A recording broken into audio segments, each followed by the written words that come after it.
computer. Yes, there we go. Awesome. We are recording. Emme, welcome, welcome. I'm Thank going to get on over to Facebook Live and see what's going on over there. We already have some people. Oh, I have to log in, really. We already have some people on the, if you want to look at the chat box, they're very lively in there. I appreciate that, Oh, guys. they are. I'm going to say hi. Yeah, definitely. All right, let me log into my Facebook here. I don't know why my computer, put my computer on the Geek Squad and they erased like everything. You know, if I lost all of my bookmarks, I would lose my mind. Oh, it's so hard. I finally figured it out. Yeah, it's passwords. It's like everything. It feels so slow. All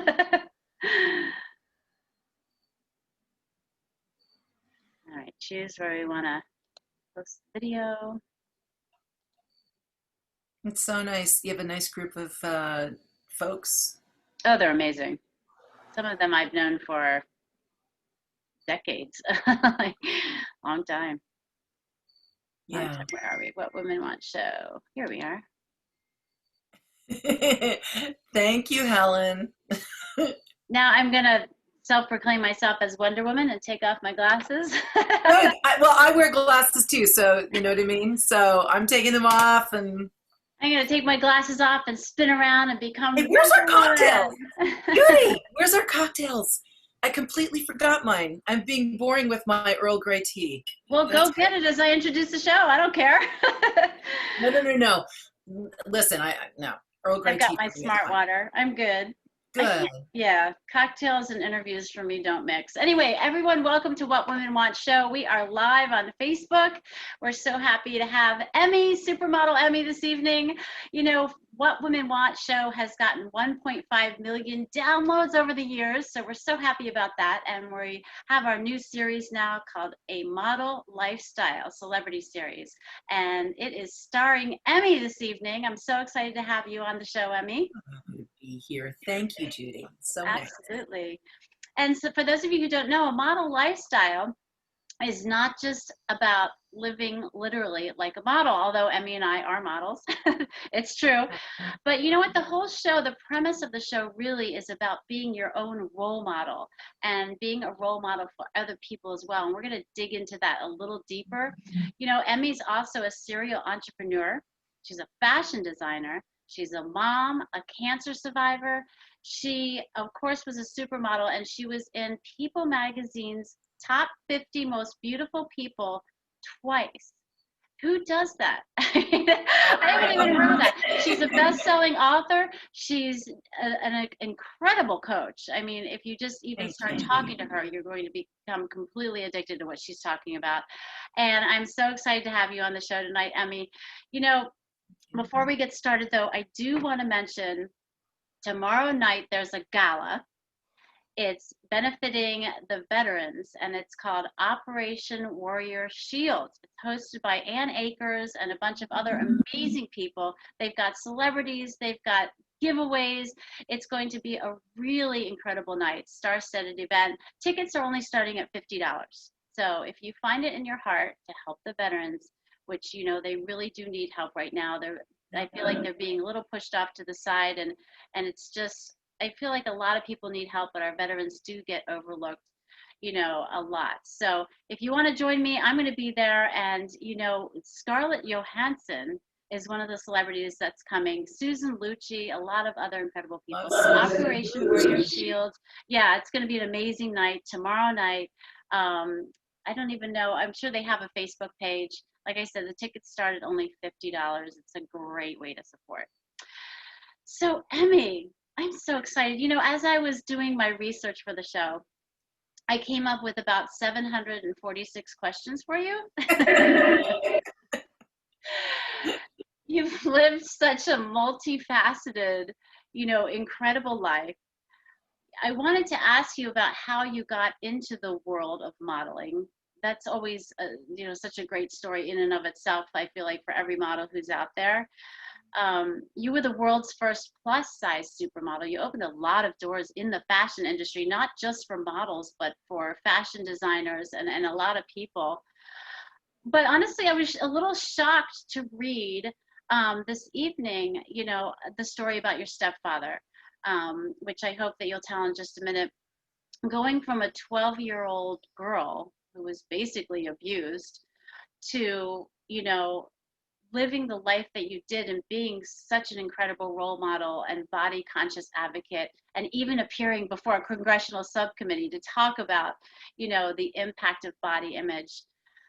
You know, I just would love to know how, you know, someone can get over something like that and get to such stardom that you did in the way that you did. That is some intro, Judy. Thank you. Thank you.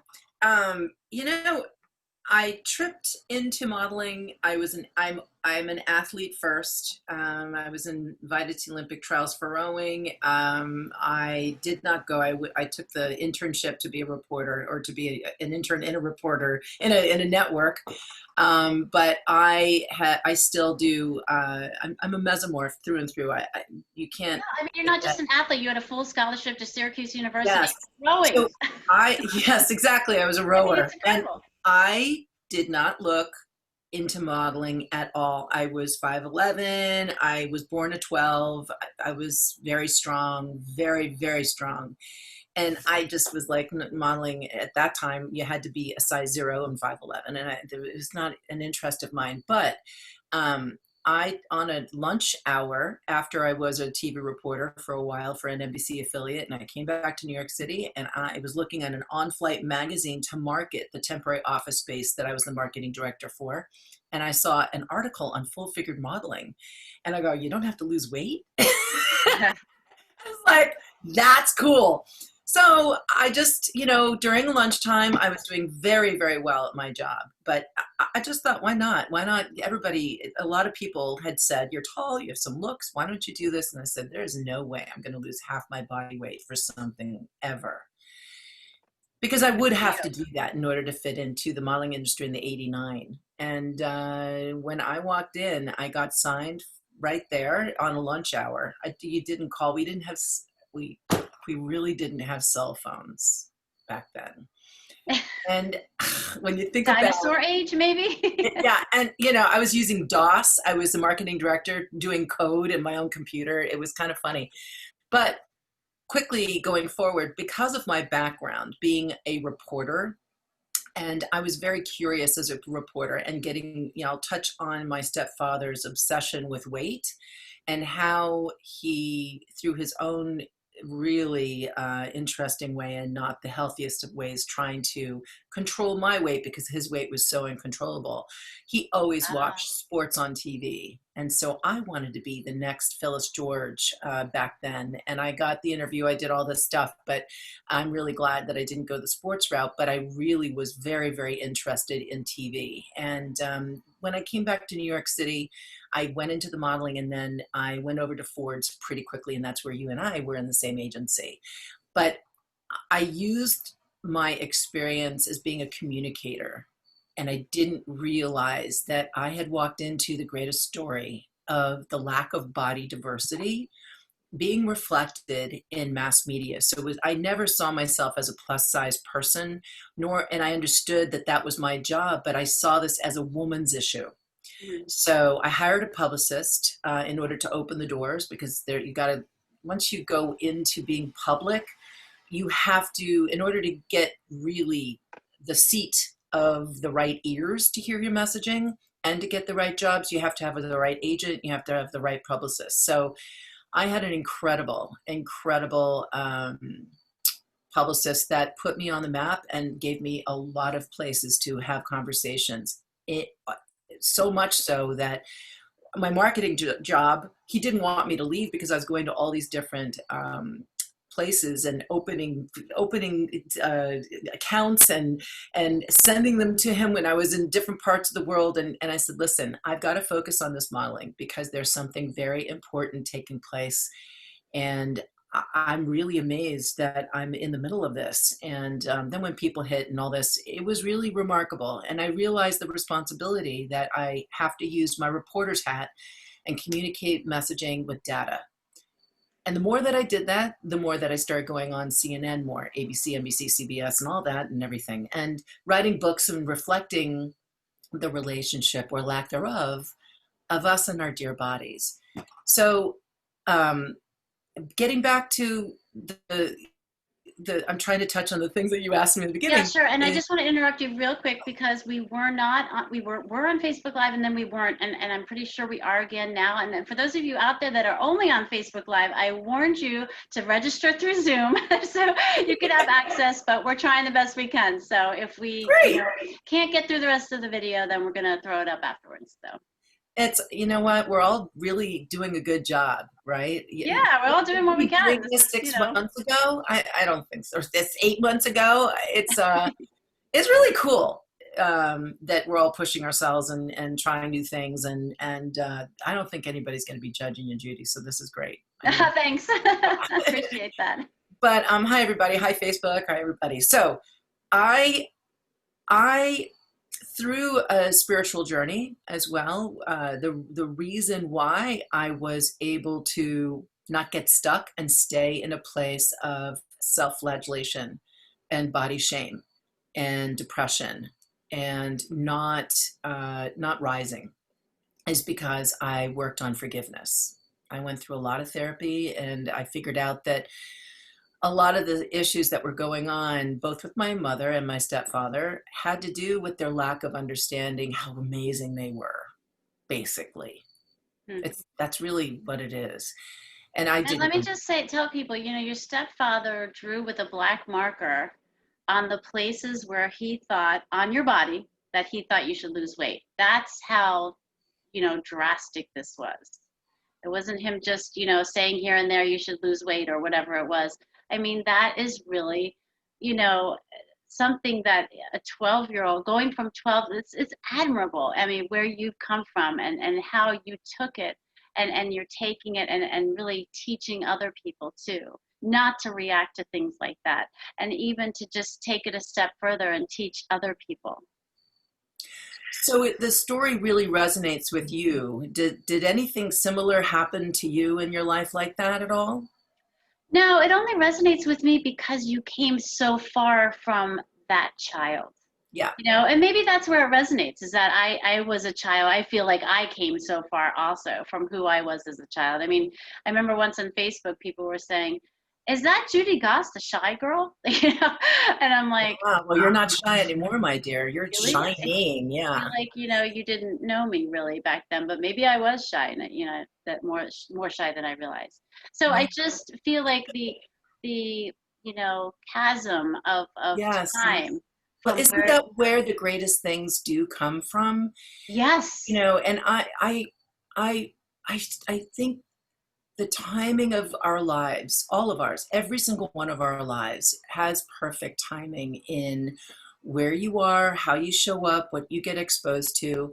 And it's our choice after a while, after we become 12, after we're 18, after we're, at a certain point where you stop making those really bad choices because you can't keep on blaming or thinking that you have no responsibility. Right. And when you sit down and you get real with yourself and the light bulb goes off where you say, okay, my life can go in that direction or it can actually go in that direction. And when you start working on that direction where you feel good and you're no longer feeling like that tightness in your tummy, where you are so uncomfortable being in the skin that you're in, I was determined, Judy, that I was not going to take on another's twisted and disconnected version of himself. He was born a beautifully adorable child. He had a lot of crap go down in his life.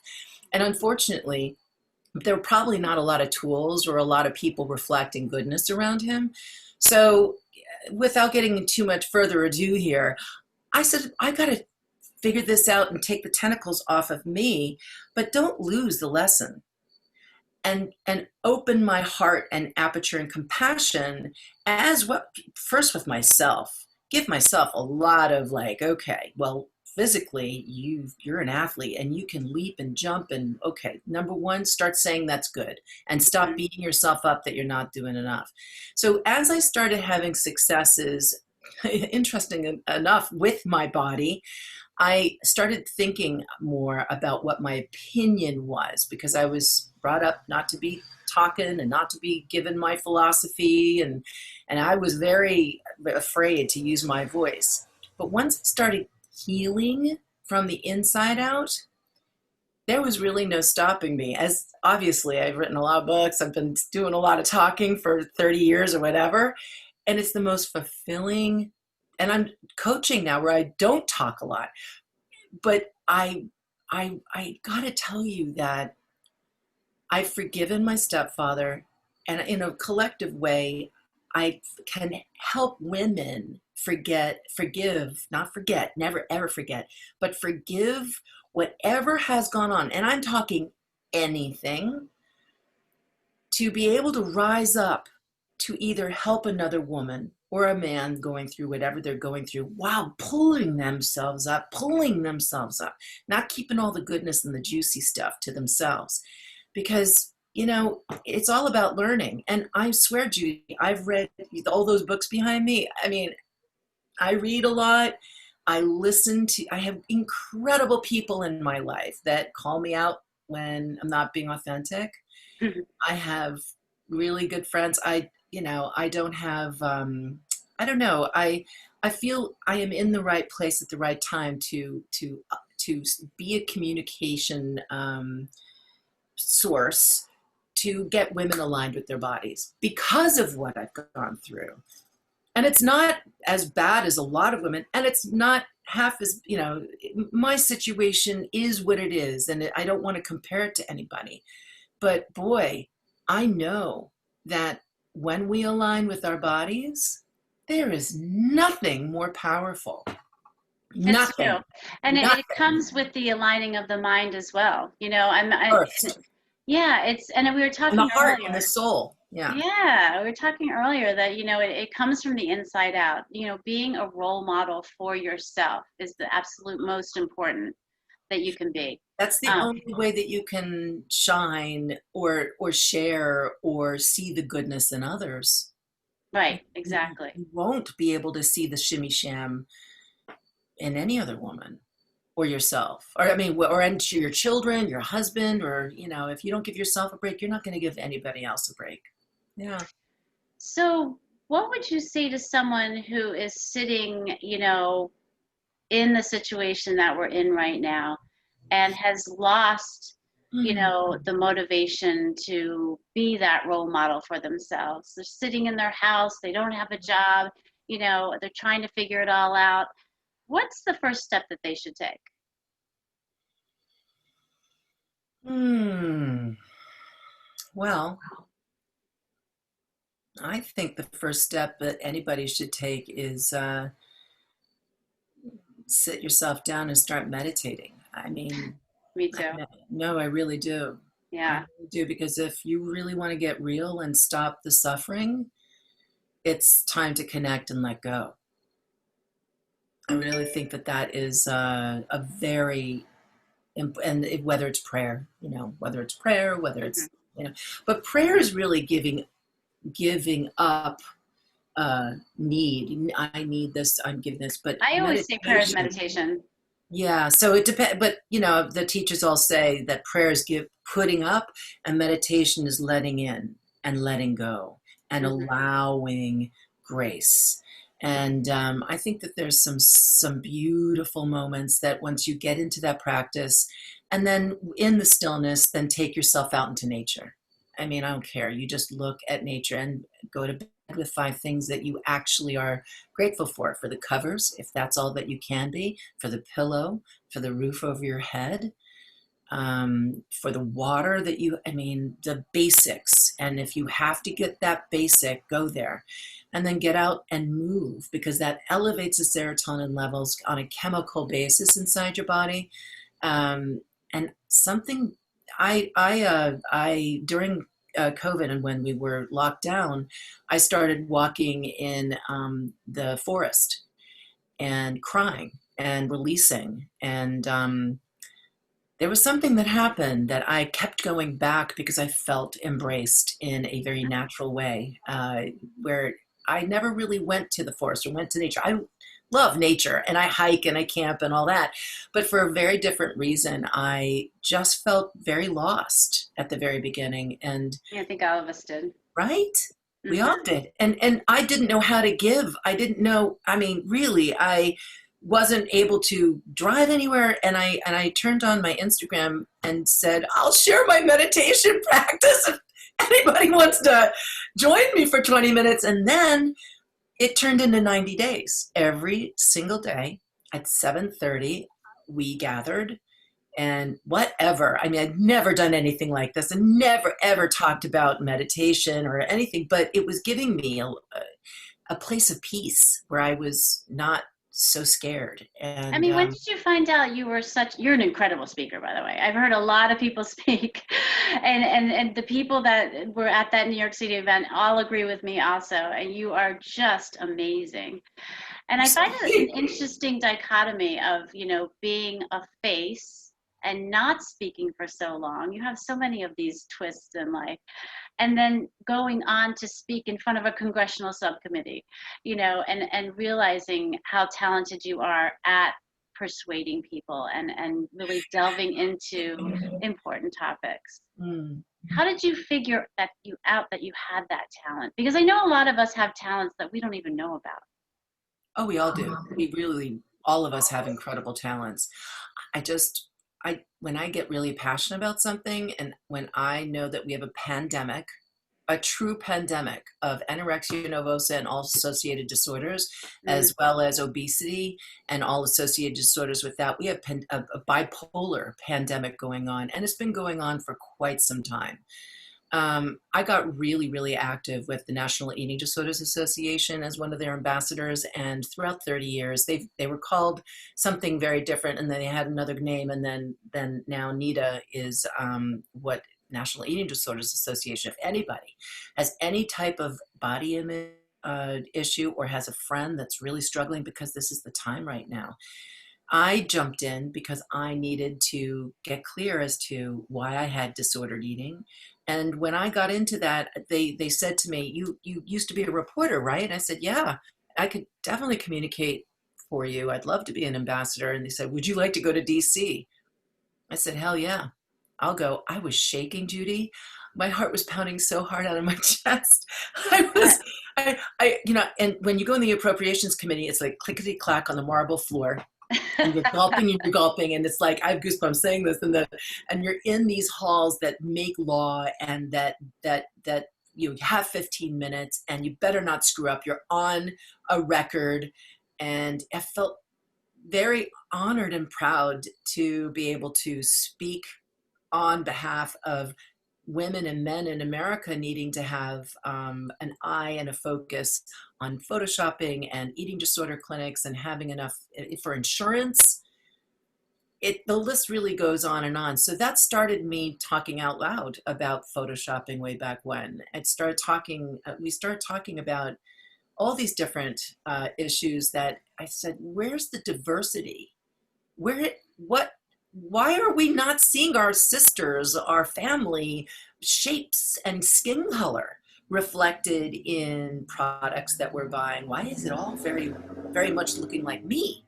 Mhm. And I said, well, I'll use this to keep communicating these messages, because if this is going to get us into the conversation and then they suddenly realize, wait a minute, what is she saying? Use it, use Yeah, for use sure. it. I'm just looking down our Facebook page to see if we have any questions for Emmy. Let's see here. I bet we have some questions on the chat box. I'm going to give the people that registered in Zoom the priority Yeah, consideration here. meditation is so healing. Yes, it is. And if anybody wants to learn how to do it very easily, there's a free app called, have you heard of this, Judy?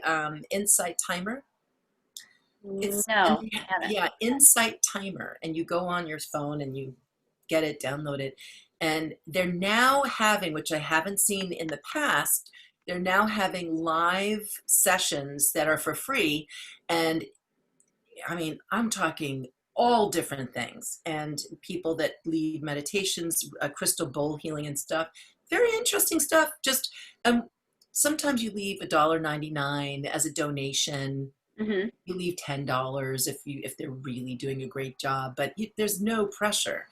It's great. So try that. It's fabulous. Inside timer. Insight timer. Insight. Insight timer. Okay, that Insight makes sense. timer. I Hold was on. like, insight timer. I guess that makes Yeah. sense for meditating, but This is how it looks like. Wait. Oops. Oh. Hold on. I'm just So sharing the Facebook post so some more people can watch you and me here. the other thing, Judy, is to reach out and talk to your friends, create Zoom meetings, and we're on Zoom so much Yeah. during this time, but just let people that you normally haven't been talking to, just let them know that you're thinking of them.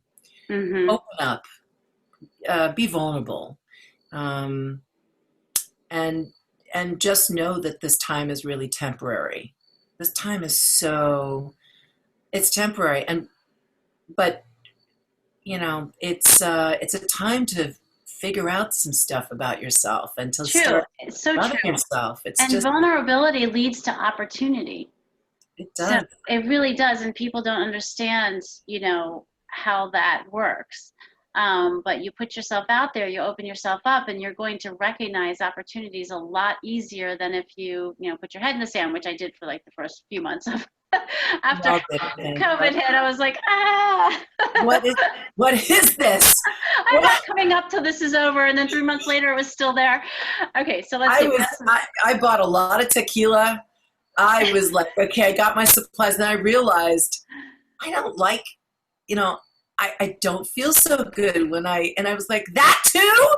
So, it's an interesting time. And I went vegan. I mean, listen, I am not 100% vegan, I got to say, but I started thinking about how can I maintain my energy and my health. And I bought a distiller for my water, and Nice. I have made friends with a great farmer. And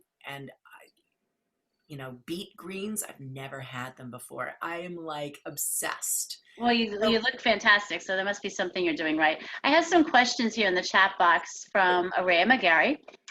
How is your current speaker's profession going now during COVID, and any advice for other speakers? Thank you. Well, I had a very, very good fall going in last fall, and I was really stoked that my year and all the events that I had scheduled for 2020, and in my vision board, I was like, yes, I'm going to travel. I'm going to do this.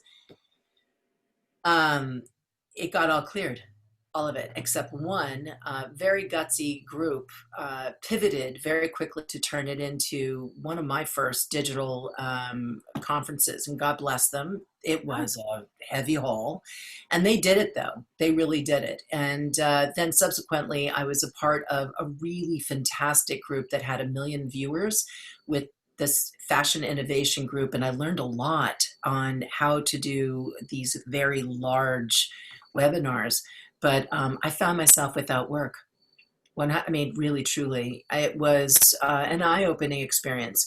So I went through reading a lot of books, and then I bumped into Brene Brown. And during that 90-day period, when we were doing the meditation, and then I was reading out loud different books, I got very motivated to go into life coaching finally. I have been a consultant. I have been a mentor for many years in different variations, but I've been told that I could just jump into life coaching. I said, I want to get certified and accredited. I really want to go and get the gold standard accreditation. And I jumped in, and I'm so glad I did. I had no idea. I had no idea what I needed to learn or unlearn on how to be a coach. So that's what I did, and I'm still in it. I have a bit to go. I'm getting 500 hours for my professional certification, and I'm talking to very large corporations. Um, and And you already have like a dozen clients or something in the past couple of yeah, weeks. yeah, That's it's amazing. a pivot, a major, major pivot. So speaking, you can talk to a lot of corporations and just let them know you understand the digital landscape. And I have new opportunities since I've been doing a lot of the online webinar stuff. And people are looking for motivational speakers to get through this time and to motivate employees. So I I encourage can all the imagine. speakers that are here to think out of the box, get your 3 points that you want to be able to that you can share out of a, the Zoom gets you very up close and personal. Hmm. So if you can tell 50 employees at one time that you've got them and you're looking to support them, and that these are the things that are really going to help, and you're going to be in such demand. So adjust your bio, adjust your pitch, and don't be shy. Be very bold and go for your top 50, top 100, and stay on top of it. I think it's an incredible opportunity to help corporations keep their employees up and producing and happy. Yeah, I would think there'd be a big need for that right now. That's good advice. So Mhm. Helen Powers is also on the line, and she's yes, Helen Powers, and she messaged a question here. What area of your career is the most rewarding? I would say any career really that you've ever had, probably, right? What is the most rewarding? I You've never had so considered. many. I mean, even being an athlete, that was, almost like a Oh, career that for was you. great. I Yeah. love that. I really enjoyed. I just finished. I mean, I did Spartan racing and all that craziness. Don't really understand what got into me to do it in February, but I really needed to get out a lot of energy. But I loved being an athlete. But I actually really love the opportunity that modeling gave to me to travel all over the world. It was the easiest job ever, and I didn't like the behind the scenes stuff, and I really wanted to become more friendly with a lot of the women, and a lot of the women that I did work with, if I wasn't right for the job, I would always use names and get people things and not push it in their faces or anything, but I just felt that I was older too, and I just saw the bigger picture that I I mean, you wanted to were see. like, what, 23? Yeah, exactly. I started the industry when I was 26, 27, and Okay, I that already is old had been for a model back like, then. yeah, I was old. I was an old supermodel. I was a supermodel in my 30s. It was great. I love TV. So getting into TV and getting back to TV and communicating on a very regular basis to millions of people, I understood what the responsibility was. That I love. I really, really love uh, getting women together like you're doing. It's really important. Okay, Belinda Hancock. Hi, Belinda. Thank you for coming on. Belinda, how do you learn to love your body changes while going through menopause? Very interesting. Well, it that's what we all go through, and to believe that we shouldn't be going through body changes is where we need to do that work. Um, if we can find natural medicine to help us with the hot flashes, dear God in heaven, and the added weight gain around the middle, you know, I think as long as we take responsibility with staying active, not to lose weight and not to reduce or do, but when we stay active, it helps our brain feel better. And when you're eating better and when you are active, you've done your job, right? And your body's going to be what it is. So what other people think of you, we spoke about this before, what other people think of you is none of your business. It's getting deep into that body love. And you can, it sounds hippie-ish, but this is a lesson that I hope and wish that every woman, whether she's in her teens struggling with all the social pressure that's going on on social media, being something like a filter, That's serious problems are right there. Everyone should see Social Dilemma. Every single person on this call, Facebook and here on Zoom, please, all the aunts, the mothers, the fathers, everybody, because what we're being exposed to and the media that we're absorbing, it's triggering us to not trust that Yeah, we're okay. that's true. It's true. And my gosh, life is too short to be struggling constantly. And when you relax, when you really relax, and you might be 20 pounds heavier, 30 pounds heavier, 40, whatever, or too thin and you need to gain weight, when you relax about it and just tell everybody around you in your ear, in your mind, I've got it.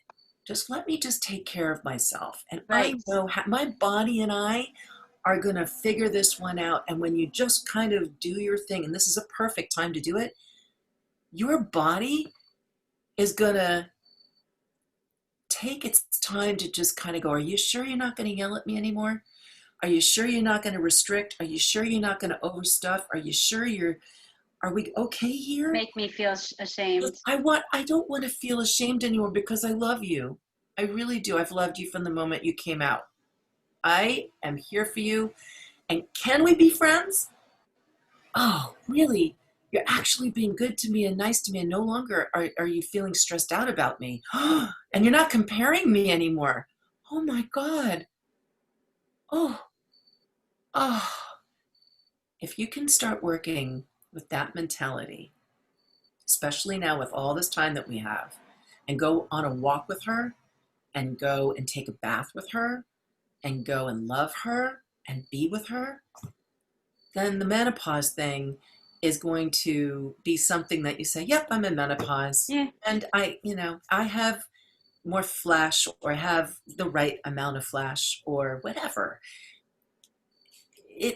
It's interesting when we get better with ourselves. Things do fall into place. And listen, for the last 30 years of our life, or for whatever, however long we have, do we want to seriously be killing ourselves about our bodies? No, hell no. Right. No. It's No, true. celebrate the damn body. Celebrate. No, Yeah, really. embracing that femininity. We talk a lot about that. We Goddess. want. It's true. It's true. We Yeah. have a lot of comments here. We're all Maria a work in McGarry. progress too, Judy. What's Nothing, that? please, we're all a work in progress, and we're not going for perfection here. That's Right. boring. No, That's so yeah. boring. Nobody's perfect. Figure out where you're spending your money too, please. Do not spend your money into things that are high in toxicity, whether it's mental toxicity or it's toxicity to your body. Please be aware of where you spend your money. There you go. Belinda says, thank you, Emmy. I'm a work in progress. We all are, Belinda. That's so true. Araya loves and I love this too, what others think of us is none of our business. Isn't that nice? Yeah, no, that's great. If anybody knows who said that, please, that's not something I just love saying. I know it's not my quote. It is definitely a very, very good quote. So I'd love it if someone could just give us that credit. Have to Well, write I love that you said it because it's that. really something to think about as we come up out of this pandemic and we really start to look back and see, who we really are. I've The certainly found out. opportunity, Judy. What's that? This is the opportunity. Right. Vulnerability leads to opportunity. So, This and time, I said that. yeah, you said that. But this time when we have so much time with ourselves, this is the time to heal. This is the time to go a little slower and listen. And Emmy, if somebody wanted to do that with you, I'd love to tell them, maybe you can put it in the chat box also, how they can get a hold of you, what's your For website. sure. You have this whole coaching program that you've rolled out, gorgeous new website.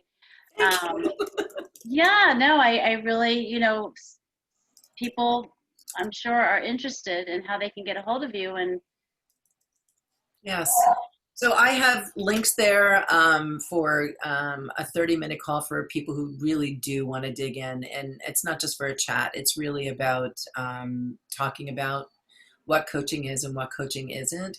And the most beautiful part of coaching, as I said earlier, is think of something that you really want to go for, something that you want to heal, or something that you don't want to believe in anymore. And my whole background is involved with the body, so I'm working with a few people with that. I'm also working with divorced dads who have been served with children, so that I can try and help the dads that want to step up and be the best dads possible for the kids, for the whole family, right? And I'm looking forward to working with professional athletes to during this time when they're using their career to make stands with all the political and all the social and racial justice that's being dismantled right now. Everything is, all the systems are being reviewed, and I look forward to supporting them as well. Yeah, I could see you, Emmy, coaching high school athletes, because the Oh, kids that can't work out right now in the traditional way, how they deal with that and how they can get through that and still get to the college they want and still make a success of themselves. I really can see you doing that. yes. Yeah. Yes. That's fantastic. Thank Well, you. Emmy, thank you so much for coming on the show tonight. Oh my gosh, I have to put away the other 743 questions that I had for you. Wonderful. Maybe You're you'll come back, wonderful. and because there's just so many things about your life that people can learn from and be inspired from. So I'm so Judy, thank happy that you. you're with us tonight. Thank you for the opportunity. It was wonderful saying hi, and you're so easy to talk with. Oh, thank you. Appreciate Yeah, that. you And got everyone out there that's watching, we appreciate you. After 5 years, What Women Want show is still going, still chugging away. And with people like Emmy, it makes it so easy to have such a successful show. And we thank all of you from the bottom of our heart for, being with us through the years and supporting us and watching and listening and just being our cheerleaders. So thank you, everyone. Stay well, stay safe, and we'll see you next month. Thank you.